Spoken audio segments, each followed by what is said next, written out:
Hello students, मेरा नाम है राजेश नड़कंडे और मैं आपको मैथमेटिक्स ये जो सब्जेक्ट है ये पढ़ाने वाला हूँ। अब मैथमेटिक्स के नाम सुनते ही कुछ लोगों को ऐसा लगता ये बहुत बोरिंग सब्जेक्ट है, क्योंकि जिसके बेसिक कंसेप्ट अच्छे से प्रिपेयर नहीं होते उनको बोरिंग लगता है। जिनके मैथमेटिक्स के कंसेप्ट बहुत अच्छे होते हैं उनको ये सब्जेक्ट बहुत अच्छा लगता है, क्योंकि ये सब्जेक्ट में भूकंप पट्टी नहीं है। भूकंप पट्टी मतलब रट्टा। इसमें सिर्फ कंसेप्ट अगर आपको अच्छे से याद है और आप थोड़ी अच्छी सी डेली प्रैक्टिस करते हो तो आपको मैथमेटिक्स ये जो सब्जेक्ट है यह सबसे इजी लगने वाला सब्जेक्ट है। अब मैथमेटिक्स के बारे में और कुछ बात करने से पहले मैं आपको जो क्वाड्रेटिक इक्वेशंस के दो सम्स दिए थे उसके बारे में बात करूंगा। मैंने आपको दो सम्स दिए थे। एक क्वाड्रेटिक इक्वेशंस था x² + x + 1 = 0 और दूसरा इक्वेशन शायद x² + 4 = 0। ऐसे 10th स्टैंडर्ड में जो क्वाड्रेटिक इक्वेशन नाम का चैप्टर था वो क्वाड्रेटिक इक्वेशंस के रूट्स फाइंड करो और मुझे आप उसके सॉल्यूशंस सेंड करो, ऐसा मैंने बोला था। कुछ लोगों ने उनको सॉल्व किया। अब ये क्वेश्चंस मैंने क्यों पूछा उसका भी एक रीज़न है, क्योंकि आपने 10th स्टैंडर्ड तक क्वाड्रेटिक इक्वेशंस कैसा है ये पढ़ा है और 10th स्टैंडर्ड तक जो भी नंबर्स आपने पढ़े, जब से आपने नर्सरी में एडमिशन्स लिए तो nursery, LKG, UKG, 4th standard से लेके तो 10th स्टैंडर्ड तक जो भी मैथमेटिक्स में आपने नंबर्स पढ़े वो सब जो नंबर्स थे वो रियल नंबर्स थे। कौन से नंबर्स थे? Real numbers. और मैथमेटिक्स का जब टॉपिक चालू हुआ आपका, जब आपने मैथमेटिक्स पढ़ना चालू किया तो सबसे पहले आपने नंबर स्टार्ट किए। पहले 0, 1, 2, 3 ऐसे जो नंबर्स रहते उनको स्टार्ट किया, यानी पहले आपने रियल नंबर्स कैसे रहते ये पढ़ना शुरू किया।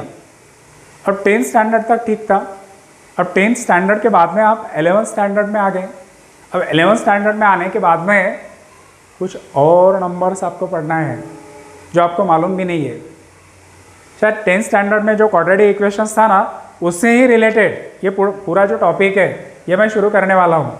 नए नंबर्स कौन से हैं, तो इसीलिए मैंने वो क्वाड्रेटिक इक्वेशंस के दो सम्स आपको सॉल्व करने को बोला था और बहुत बच्चों ने उसको सॉल्व किया, लेकिन जो सिली मिस्टेक्स है वो बहुत बच्चों ने किया। क्योंकि अब कैसे सिली मिस्टेक्स है ये तो जब मैं पढ़ाऊंगा आपको वो तो आपको समझ में आएगा, लेकिन कैलकुलेशंस जो है वो कैसे करते हैं ये आपको अभी भी अच्छे से प्रैक्टिस करना है।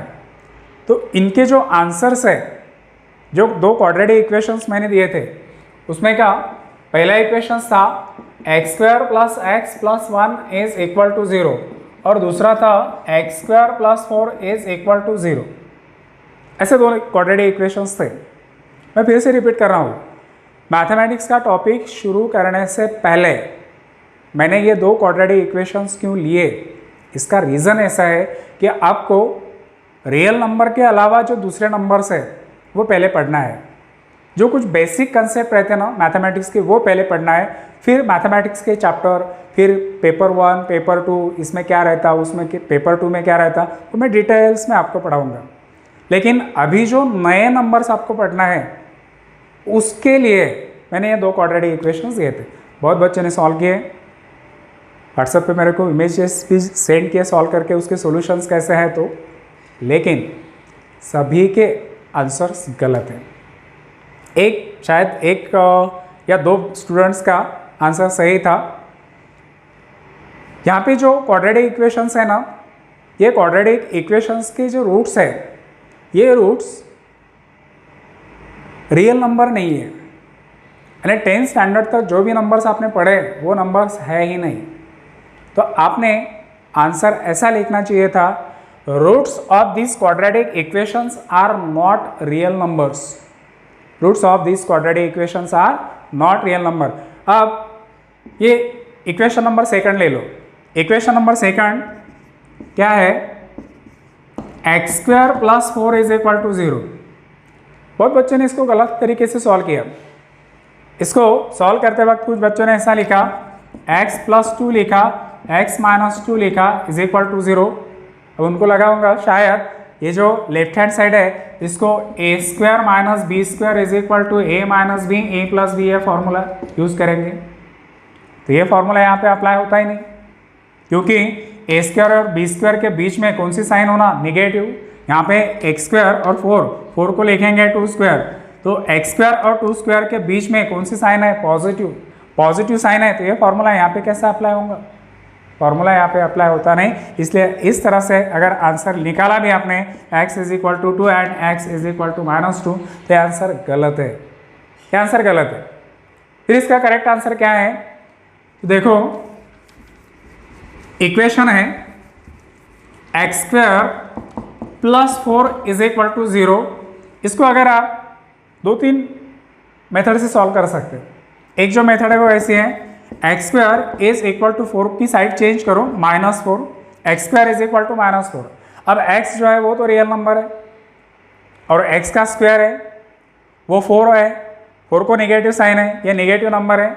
आपको पता होना चाहिए कोई भी रियल नंबर हो उसका स्क्वायर कभी नेगेटिव आता ही नहीं।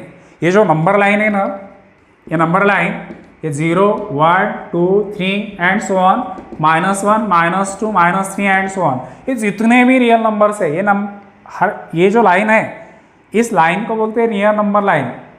ये लाइन के ऊपर जितने भी पॉइंट्स हैं वो पॉइंट को एसोसिएट करने वाला एक नंबर वहाँ पे रहता, वो सभी नंबर जो है वो रियल नंबर्स हैं। और इसमें का कोई भी नंबर आप चूज करो उसका अगर आपने स्क्वायर किया तो वो हमेशा पॉजिटिव आने वाला है, स्क्वायर कभी नेगेटिव नहीं आता। अब -∞ टू +∞ तक आपने कोई भी रियल नंबर चूज किया, उसका स्क्वायर किया, तो वो स्क्वायर कभी भी नेगेटिव नहीं आएगा। यानी x की जो वैल्यू है वो ये नंबर लाइन पे है ही नहीं। अब नंबर लाइन पे है नहीं तो इसका जो सॉल्यूशन है वो मैंने पहले बताया था, roots of equations are not real number. फिर इसके रूट्स क्या रहेंगे, इसको सॉल्व तो करना पड़ेगा ना।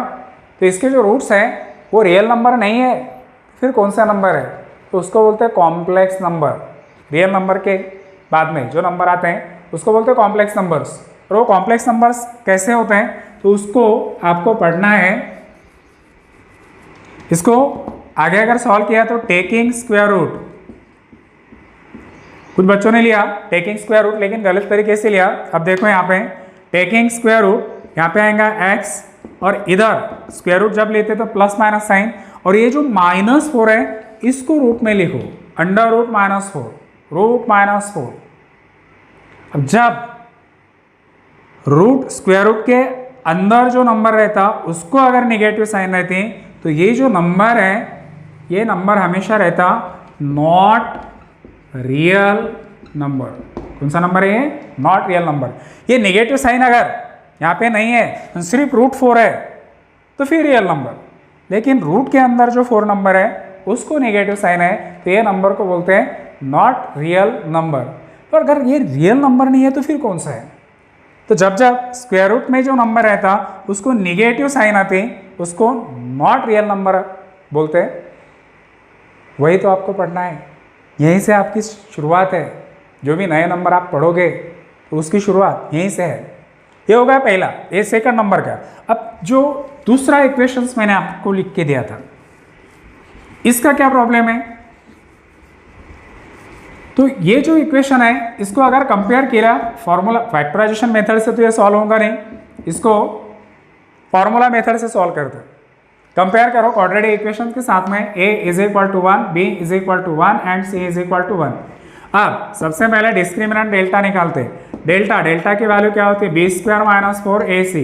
b की वैल्यू कितनी है 1 square -4 into 1 into 1 is equal to 1 -4 into 1 into 1, ये हो गया 4 इज इक्वल टू -3। अब डेल्टा की वैल्यू क्या आ गई -3। अब ये जो नंबर है ये निगेटिव आ गया। जब delta is negative then roots of quadratic equations are not real number. तो यहाँ पे आप लिख सकते हैं डेल्टा जो है वो लेस दैन जीरो है, निगेटिव है। लेस दैन जीरो का मतलब होता है जीरो से कम, जीरो से जो भी नंबर कम रहते हैं वो सब निगेटिव रहते हैं। तो delta is less than zero, therefore roots of quadratic equations are not real numbers. यानी जब फॉर्मूला यूज करेंगे आप x is equal to minus b plus minus under root b square minus 4ac upon twice है, तो यहाँ पे delta है ये बी स्क्वायर माइनस 4ac की वैल्यू नेगेटिव। जब आप लिखेंगे कि x is equal to minus b की value 1 plus minus under root ये बी स्क्वायर माइनस 4ac की जगह पे माइनस 3 अपॉन 2 इंटू 1, तो फिर से एक बार ध्यान में रखो स्क्वायर रूट है, स्क्वायर रूट के अंदर जो नंबर है उसको निगेटिव साइन है। जब जब स्क्वायर रूट के अंदर जो नंबर रहता है उसको निगेटिव साइन रहती, तब तब इक्वेशंस के जो रूट है वो रियल नंबर नहीं रहते। Roots of equations are not real number. अब root are not real number है कि वो रूट्स कौन से रहेंगे, तो वही तो आपको पढ़ना है, वही नंबर्स आपको पता होना चाहिए और वो नंबर की शुरुआत अपन करने वाले हैं। तो ध्यान दो कि ये जो 10वीं तक क्वाड्रेटिक इक्वेशंस था, तब जो भी क्वाड्रेटिक इक्वेशंस आपने सॉल्व किया उसके जो भी रूट्स निकाले, 3 मेथड थी क्वाड्रेटिक इक्वेशंस सॉल्व करने की, factorisation method, completing square method और फॉर्मूला मेथड। जब जब आपने क्वाड्रेटिक इक्वेशन सॉल्व किया और वो सभी के सभी आना चाहिए, क्वाड्रेटिक इक्वेशंस की फैक्टराइजेशन मेथड पता होना चाहिए, फॉर्मूला मेथड पता होना चाहिए, क्योंकि ये कोई लैंग्वेज जो है मैथमेटिक्स लैंग्वेज जैसा सब्जेक्ट नहीं है, या फिर मराठी, इंग्लिश, हिंदी या हिस्ट्री ऐसा सब्जेक्ट नहीं है। ये ऐसा सब्जेक्ट है कि इसके पहले वाले क्लास में आपने जो जो पढ़ा वो सब आपको आना चाहिए, उसके जो कंसेप्ट है वो कंसेप्ट याद होना चाहिए। सिर्फ एग्ज़ाम के लिए आपने पढ़े थे और फिर ख़त्म हो गया, ऐसा नहीं है। ये बाकी सब्जेक्ट में चलता, एक चैप्टर खत्म हो गया दूसरा चालू हो गया, पहले चैप्टर का दूसरे चैप्टर से कोई रिलेशन नहीं रहता, लेकिन मैथमेटिक्स में ऐसा नहीं रहता। आपने जितना भी मैथ्स अभी तक पढ़ा है वो सभी के सभी कंसेप्ट आपको पता होना चाहिए। पहला चैप्टर पढ़ा तो दूसरे चैप्टर के लिए पहले चैप्टर के कंसेप्ट पता होना चाहिए। तो ये क्वाड्रेटिक इक्वेशंस कैसे सॉल्व करते हैं ये भी आपको मालूम होना चाहिए। अब नए नंबर्स आपको पढ़ना है, उसको कॉम्प्लेक्स नंबर्स बोलते हैं। कॉम्प्लेक्स नंबर यहीं से स्टार्ट होते हैं। जब एक स्क्वायर रूट में जो नंबर आता है, जो नंबर को अगर नेगेटिव साइन है तो ये नंबर को क्या बोलते हैं, इसको कॉम्प्लेक्स नंबर नहीं बोलते, कॉम्प्लेक्स नंबर अलग है। लेकिन ये जो स्क्वायर रूट के अंदर नेगेटिव साइन आ गई नंबर को, उस नंबर को क्या बोलते हैं, उसको इमेजिनरी नंबर बोलते हैं। फिर आता है इमेजिनरी यूनिट, उसको डिनोट कैसे करते हैं, उनके कैलकुलेशंस कैसे करते हैं, फिर कॉम्प्लेक्स नंबर कैसा बनता, फिर कॉम्प्लेक्स नंबर के एडिशन कैसी, सब्ट्रैक्शंस कैसी, मल्टीप्लिकेशन और डिवीजन कैसी। क्योंकि 10th क्लास तक सिर्फ आपने रियल नंबर पढ़े, इसके बाद में अपन जो भी स्टार्ट करने वाले हैं अभी बेसिक में, तो उसमें कॉम्प्लेक्स नंबर्स क्या होता है और कॉम्प्लेक्स नंबर का अलजेब्रा क्या है। Algebra means addition, multiplication, subtractions and divisions कैसे करते, फिर उसको रिप्रेजेंट कैसे करते हैं। नंबर लाइन जो मैंने बताया था वो नंबर लाइन पे रिप्रेजेंट करते क्या, तो कॉम्प्लेक्स नंबर लाइन पे रिप्रेजेंट नहीं करते क्योंकि वहाँ पे जगह खाली नहीं है। नंबर लाइन पे जो भी नंबर है वो सभी के सभी रियल नंबर है। कॉम्प्लेक्स नंबर के लिए वो नंबर लाइन पे जगह नहीं है, तो फिर उसको रिप्रेजेंट कैसे करेंगे, ये सब अभी जो दूसरा वीडियो आने वाला है उसमें हम देखेंगे। आज सिर्फ इतना ही।